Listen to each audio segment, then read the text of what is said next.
জাতীয় থেকে আন্তর্জাতিক, প্রান্তিক, জনপদ থেকে নগর, চারপাশে ঠিক কি ঘটছে এই মুহূর্তে তা নিয়ে আয়োজন এখন চারদিক। আপনার সঙ্গে আছি আমি জাহিদ হাসান। গেল ২৪ ঘন্টায় ডেঙ্গুতে আক্রান্ত হয়ে আরও ৮ জনের মৃত্যু হয়েছে, যা চলতি বছরে একদিনে সর্বোচ্চ। এই সময় আক্রান্ত হয়ে হাসপাতালে ভর্তি হয়েছেন আরও ১,২২১ জন। রোববার সন্ধ্যায় স্বাস্থ্য অধিদপ্তরের হেলথ ইমার্জেন্সি অপারেশন সেন্টার ও কন্ট্রোল রুম থেকে পাঠানো সংবাদ বিজ্ঞপ্তিতে তথ্য জানানো হয়। এতে বলা হয়, হাসপাতালে নতুন ভর্তি হওয়াদের মধ্যে বরিশাল বিভাগে ৭৪ জন, চট্টগ্রাম বিভাগে ১৮৩ জন, ঢাকা বিভাগে সিটি কর্পোরেশনের বাইরে ২৬৭ জন, ঢাকা উত্তর সিটিতে ২০৬ জন, ঢাকা দক্ষিণ সিটিতে ২২৮ জন, খুলনা বিভাগে ১৩৪ জন রয়েছেন। এছাড়া রাজশাহী বিভাগে ৫৩ জন, ময়মনসিংহ বিভাগে ৪৮ জন এবং রংপুর বিভাগে ২৮ জন রোগী হাসপাতালে ভর্তি হয়েছেন।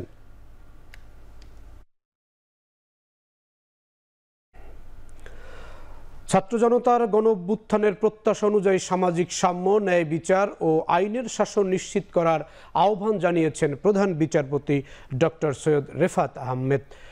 রোববার দুপুরে ফরিদপুর জেলা আইনজীবী সমিতির পক্ষ থেকে প্রধান বিচারপতির সংবর্ধনা অনুষ্ঠানে কথা বলেন তিনি। এ সময় তিনি বলেন, একটি ন্যায়ভিত্তিক শোষণমুক্ত সমাজ গঠন এবং সমাজের সর্বস্তরে সামাজিক ন্যায় বিচার প্রতিষ্ঠার জন্য আইনের শাসনের কোনো বিকল্প নেই। অনুষ্ঠানে জেলা আইনজীবী সমিতির নেতাদের পাশাপাশি গণ্যমান্য ব্যক্তিরা উপস্থিত ছিলেন।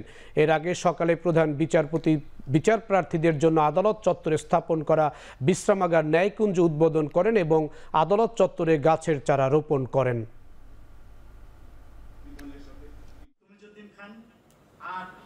আমাদের সংবিধান ও আইনের চোখে সমতা,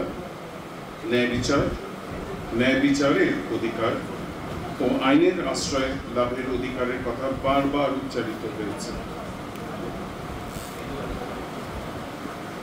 আর এই সাংবিধানিক চেতনার সফল বাস্তবায়ন করবেন আপনারা, বিজ্ঞ আইনজীবীগণ। বিচার প্রার্থী ও আইনজীবীদের মধ্যকার এই নির্ভরতার সম্পর্ক একটি পবিত্র আমানত। সাবেক প্রধানমন্ত্রী শেখ হাসিনার ছেলে সজীব ওয়াজেদ জয়কে অপহরণ এবং হত্যা চেষ্টার মামলায় আত্মসমর্পণের পর দৈনিক আমার দেশ পত্রিকার ভারপ্রাপ্ত সম্পাদক মাহমুদুর রহমানকে কারাগারে পাঠানোর নির্দেশ দিয়েছেন আদালত।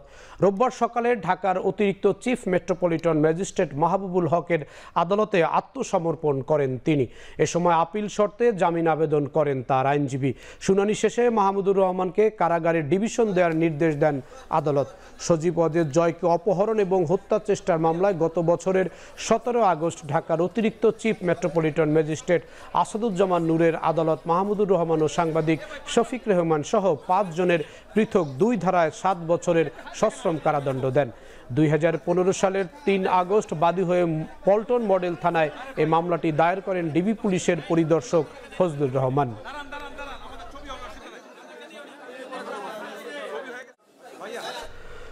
সাগররুনি হত্যাকাণ্ডের তদন্ত কাজ পুলিশের তদন্ত সংস্থা পিবিআইকে দিতে চান পরিবার কর্তৃক নিয়োগপ্রাপ্ত আইনজীবী শিশির মনির।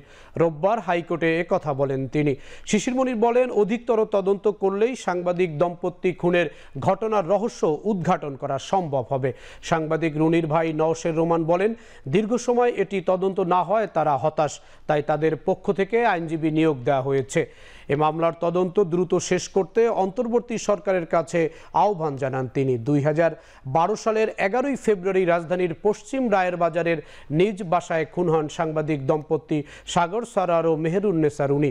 হত্যাকাণ্ডের ১ যুগের বেশি সময় পর মামলার অভিযোগপত্র দিতে পারেনি তদন্তকারী বাহিনী।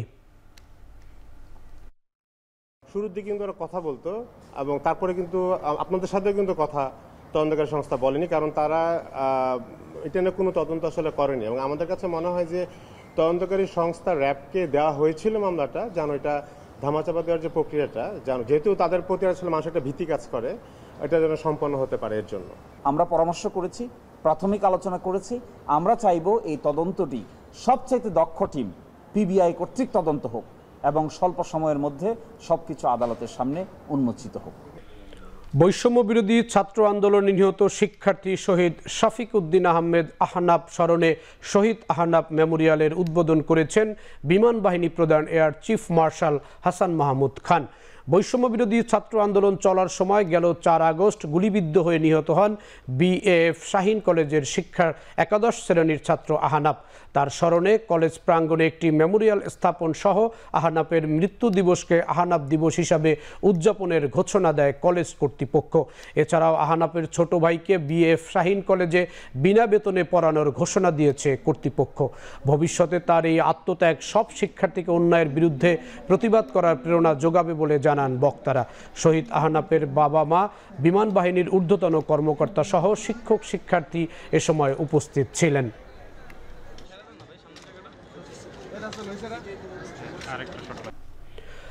বাংলাদেশের পক্ষ থেকে আইএমএফের কাছে অতিরিক্ত যে $3 বিলিয়ন চাওয়া হয়েছে সে বিষয়ে সংস্থাটির মিশন ফিরে যাওয়ার পর সবশেষ অগ্রগতি জানা যাবে বলে জানিয়েছে বাংলাদেশ ব্যাংক।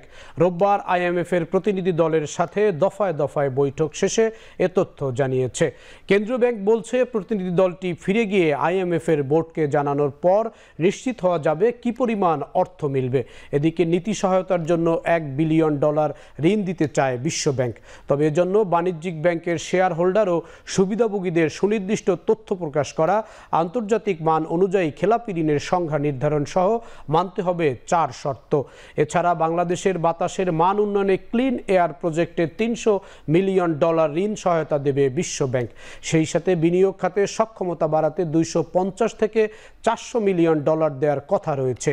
অপরদিকে এদিন আইএমএফের বিশ্ব ব্যাংকের মতো ইন্টারন্যাশনাল ফাইন্যান্স কর্পোরেশনও আর্থিক খাতে সংস্কারে আর্থিক ও কারিগরি সহায়তা দিবে বলে জানিয়েছে অর্থ উপদেষ্টা। সমবায় ব্যাংকের 12,000 ভরি স্বর্ণের খোঁজ পাওয়া যাচ্ছে না বলে জানিয়েছেন এলজিআরডি মন্ত্রণালয় বিষয়ক উপদেষ্টা এএফএম হাসান আরিফ। দুপুরে কুমিল্লা পল্লী উন্নয়ন একাডেমি বার্ডের 57তম বার্ষিক পরিকল্পনা সম্মেলনে কথা বলেন তিনি।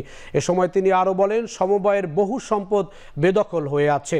বিগত সময়ে যারা ব্যাংক পরিচালনায় ছিলেন তারাই এসব করেছেন বলে সেগুলো দ্রুত উদ্ধারের দ্রুত আইনি ব্যবস্থা নেওয়া হবে। পাশাপাশি স্থানীয় সরকারের প্রতিষ্ঠানগুলোতে গতি আনা হবে। 2 দিনব্যাপী এই সম্মেলনে সরকারের বিভিন্ন মন্ত্রণালয়, বিভাগ, আন্তর্জাতিক প্রতিষ্ঠানের 110 জন প্রতিনিধি অংশ নেন। সমবায় ব্যাংকের যে কার্যকলাপ, ক্ষুদ্র ঋণ দেওয়া, সেই ঋণ আদায় করা এবং সেই ঋণ দিয়ে যথার্থ সেটার ব্যবহার হয়েছে কিনা সেটা নিশ্চিত করা তার ধারে কাছেও নেই।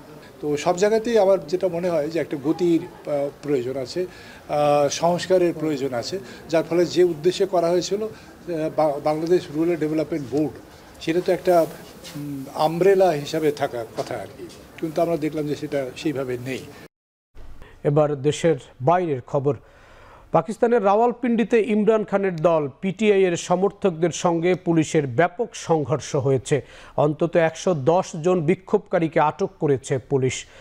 রোববার লিয়াকতবাগে জড়ো হয়ে শহরের গুরুত্বপূর্ণ শহরে অবস্থান নেন পাকিস্তান তেহরিক ইনসাফের নেতাকর্মী ও সমর্থকরা। এ সময় 144 ধারা উপেক্ষা করে ইমরান খানের মুক্তির দাবিতে স্লোগান দেন তারা।